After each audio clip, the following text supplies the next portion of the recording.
Hello বৃষ্টি, আমার যে কলিগের সাথে আমার যে কাজটা ছিল, কাজটা সারতে আমার অনেক সময় লাগবে। বাসায় পুষতে পুষতে আমার অনেক রাত লেগে যাবে।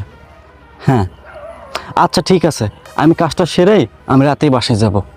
তুমি তোমার খেয়াল রেখো। আচ্ছা ঠিক আছে, বাই। সব কিছুরই একটা শেষ আছে। আজকে আমি এর শেষ দেখে ছাড়বো। আমি এখনই বাসায় যাব, গিয়ে আমি আজকে এর শেষ দেখেই ছাড়বো। যাই, বাসায় যাই। এই দেখো তো এই সময় আবার কে আসলো, একটু ওঠো না।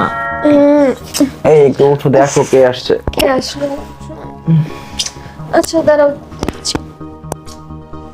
এই অসময়ে আবার কে আসলো, একটু রোমান্স করতেছিলাম। উফ, বিরক্ত